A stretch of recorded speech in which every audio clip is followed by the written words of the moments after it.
Hey guys, thanks again for tuning in to TFB TV. We'd really like to thank our sponsors, and we'd really like to thank you, our viewers, for coming into the channel. Our sponsors, Ventura Munitions and Proxyvid, they really help out with getting the kinds of video cameras and equipment that we need to film future episodes. So today, I think we've got a really cool episode in store for you.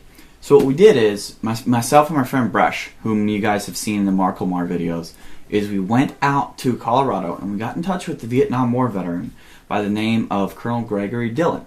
He was an infantry officer in Vietnam, served 2 tours of duty during the conflict. Dillon, you know him, but you don't know him specifically by name.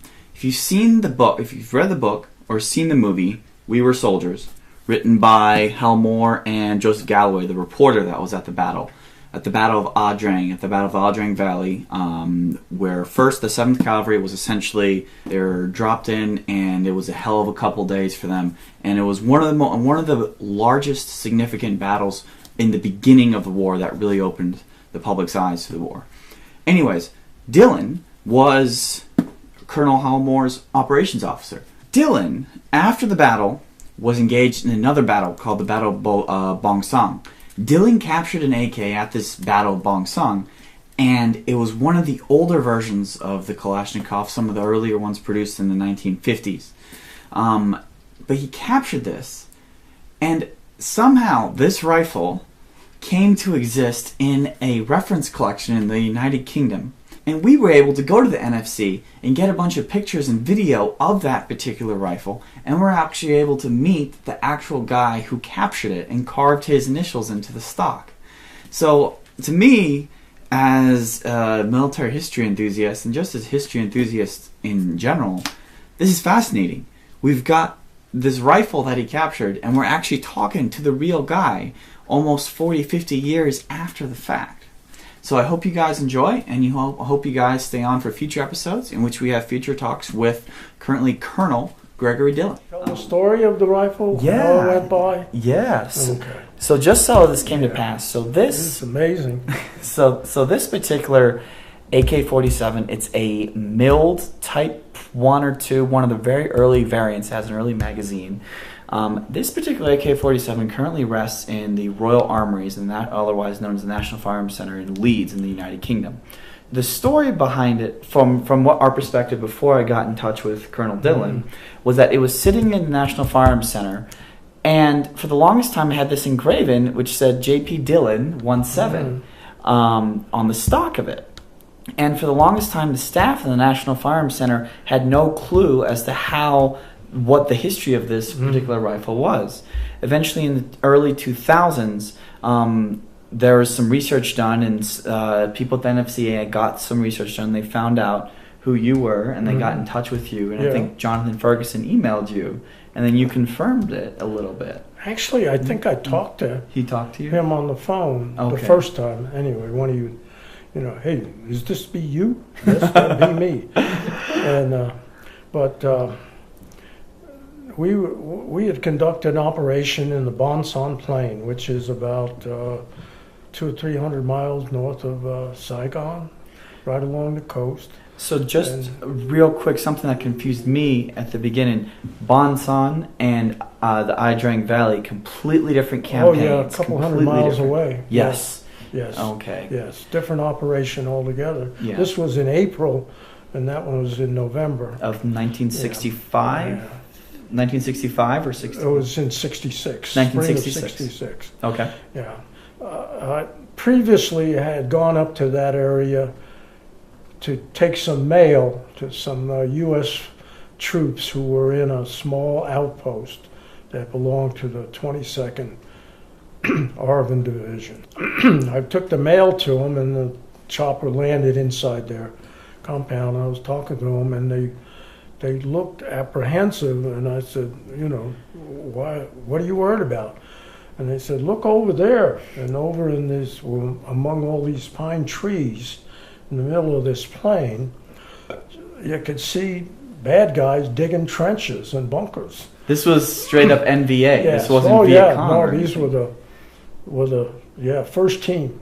The first string.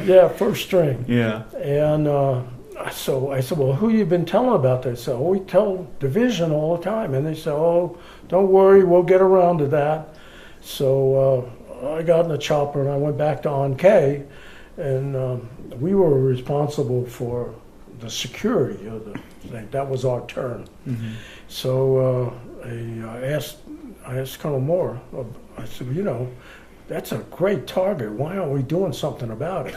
He said, okay, well, I said, you know, it looked to me like it was a battalion, maybe even larger, that was, you know, trying to count up the troops running around. Anyway, we got them surrounded before any of them could get away. And we put a lot of firepower in on them throughout the day. And by early the next morning, we pretty much had wiped everybody out. Mm-hmm. So Moore and I landed there in the complex, and with the sergeant major, we were walking around, and Moore's talking to the battalion commander, one of them who was involved in it. Excuse me.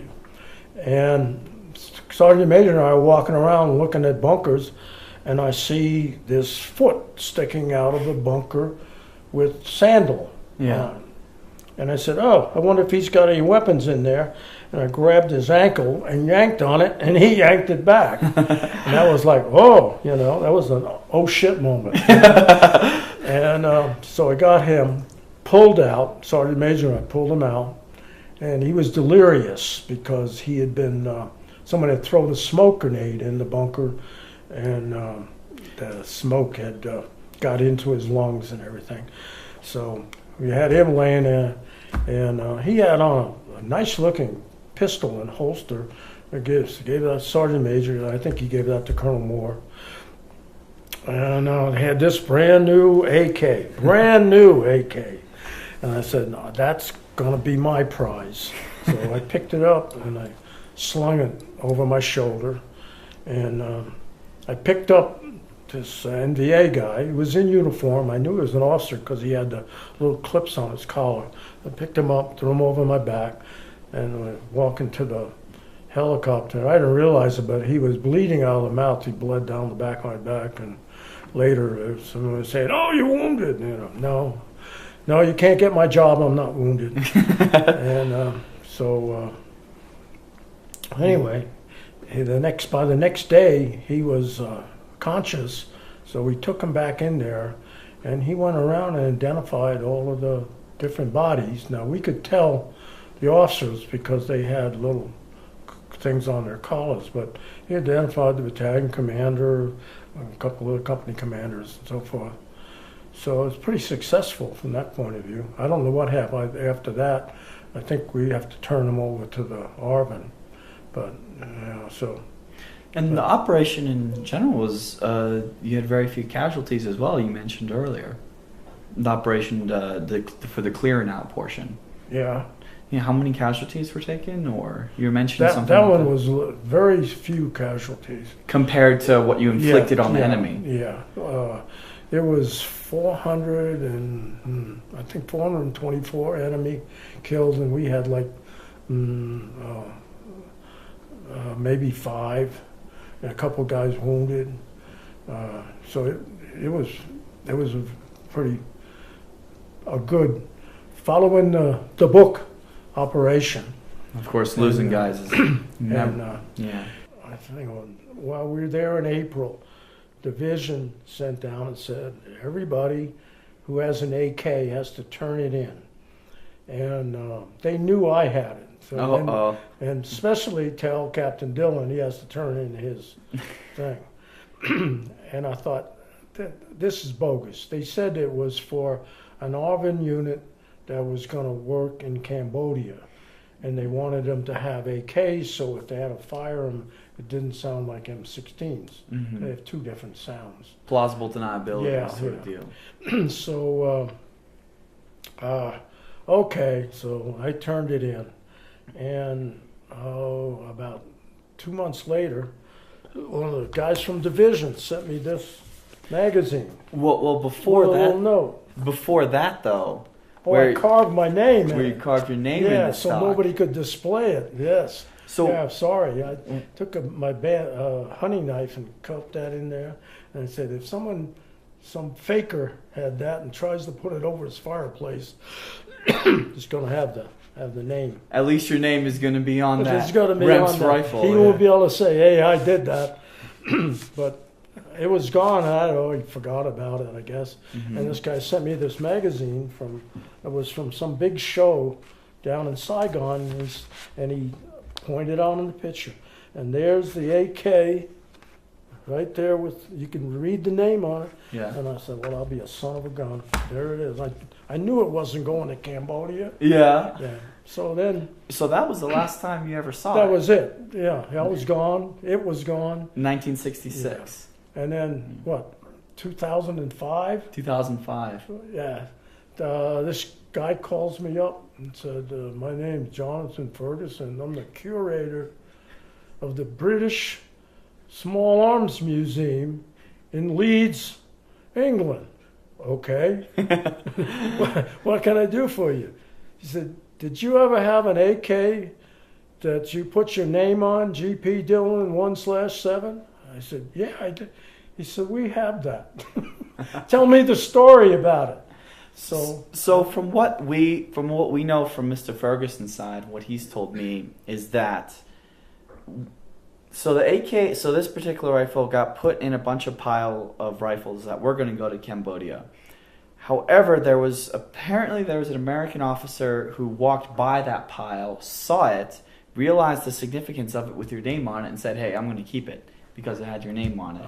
So apparently he took the rifle for safekeeping or something, and that's probably how it ended up into this magazine right here, displaying a bunch of weapons right here with your name there. Yeah. That's probably how it ended up right there. And interestingly enough, the magazine in this photograph, it's not present at all, which might lead us to believe that the magazine currently on the rifle isn't the correct magazine that came with it. It isn't the same magazine that you probably picked it up with. So that's just a note on the magazine. However, after it showed up in this photograph, the trajectory of events which led it from Vietnam to the United Kingdom. So it appears that the rifle got into the hands of an American intelligence officer or an American intelligence agency within South Vietnam during the war, probably like 66, 67 or so. And a lot of these intelligence agencies, and they're MI6 and CIA and stuff, they all talk to each other. And especially the whole purpose of the pattern room in the United Kingdom, part of it was to gain intelligence of foreign weapons overseas. But it was strictly an intelligence, foray to gain what is the enemy using, what is the enemy developing. So I think along the lines we figured out there was a British intelligence officer who cooperated with an American intelligence officer. And the American said, "Hey, look, this is a pretty neat AK. It goes back." Whether or not they realized it went back to the Battle of Ah Drang, we're not exactly sure. However, in that sort of transit bit, the rifle then migrated from South Vietnam to the United Kingdom into the original pattern room, which was in Enfield. But then that was shut down in the late 90s, early 2000s, and then it was moved to Leeds, where it is today. And anyways, well, thank you so much, sir, for sharing the story. Yes, God, Lord, that's the craziest thing. It's funny how all this stuff comes back.